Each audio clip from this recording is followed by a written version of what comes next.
The Raven by Edgar Allan Poe, narrated by Jon Wilkins. Once upon a midnight dreary, while I ponder, weak and weary, over many a quaint and curious volume of forgotten lore, while I nodded, nearly napping, suddenly there came a tapping, as if someone gently rapping at my chamber door. "'Tis some visitor," I muttered, tapping at my chamber door. Only this, and nothing more. Ah, distinctly I remember, it was in the bleak December, and each separate dying ember wrought its ghost upon the floor. Eagerly I wished the morrow, vainly I had sought to borrow from my books surcease of sorrow from the lost Lenore, for the rare and radiant maiden whom the angels named Lenore, nameless here forevermore.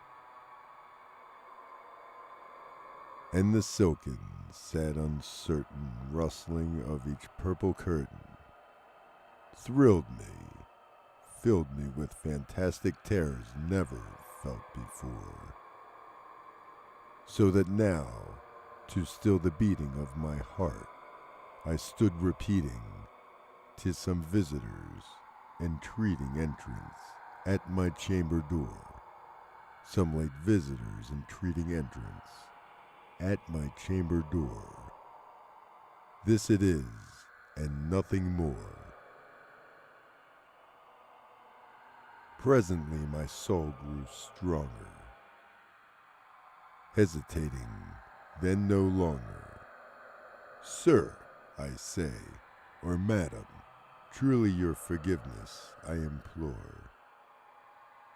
But the fact is I was napping, and so gently you came rapping, and so faintly you came tapping at my chamber door, that I scarce was sure I heard you.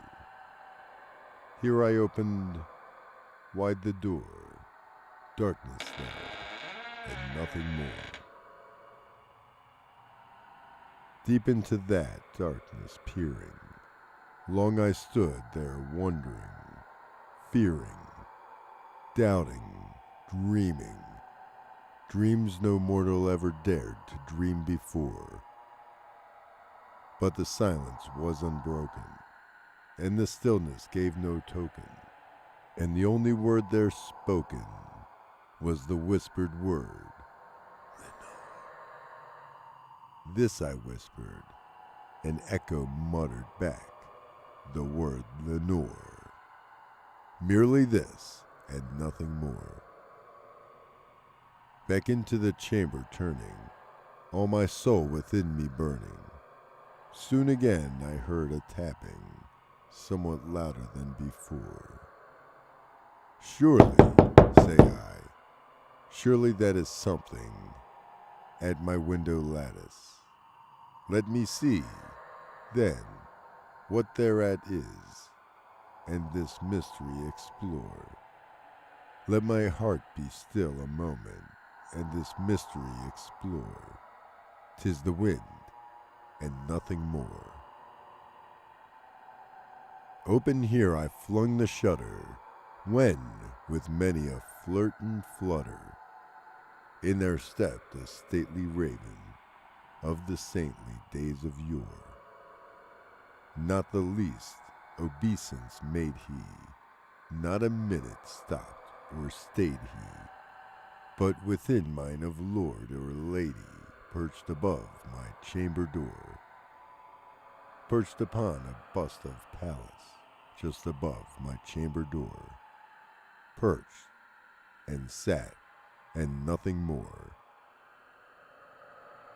Then this ebony bird beguiling my sad fancy into smiling, but the grave and stern decorum of the countenance it wore though thy crest be shorn and shaven, thou, I said, art sure no craven, ghastly grim and ancient raven, wandering from the nightly shore.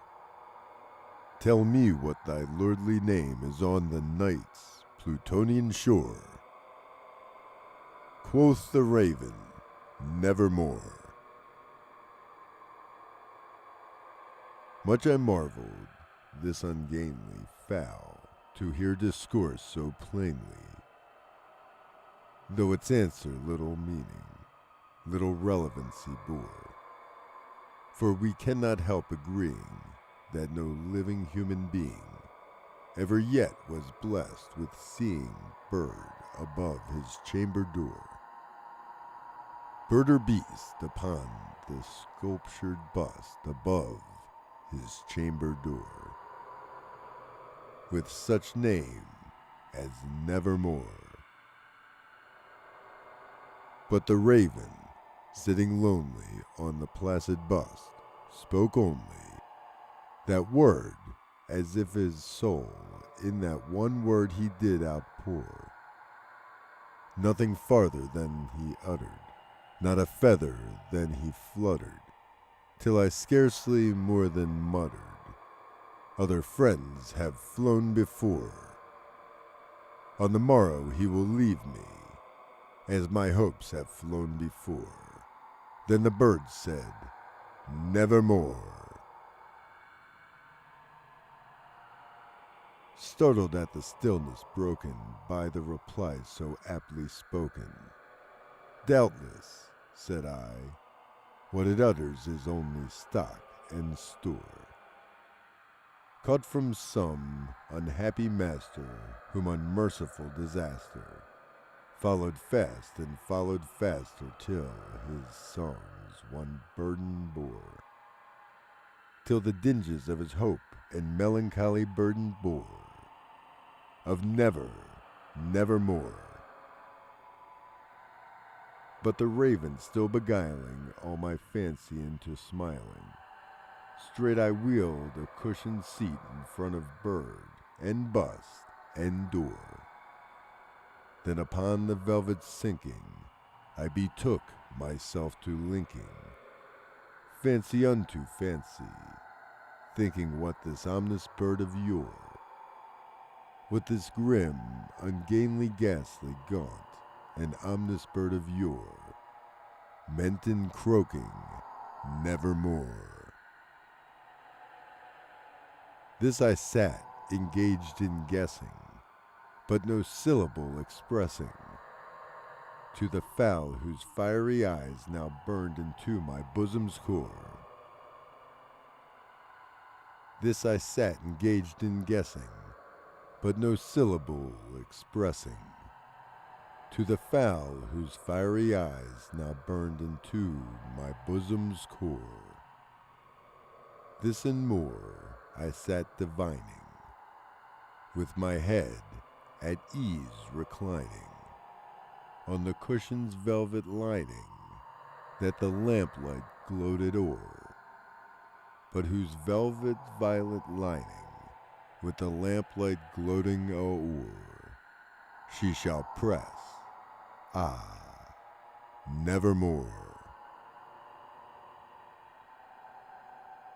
Then methought the air grew denser, perfumed from an unseen censer, swung by seraphim whose footfalls tinkled on the tuffled floor. Wretch, I cried, thou God hath lent thee, by these angels he hath sent thee, respite and nepenthe for my memories of Lenore. Quaff his kind Nemethy, and forget his lost Lenore. Quoth the raven, nevermore.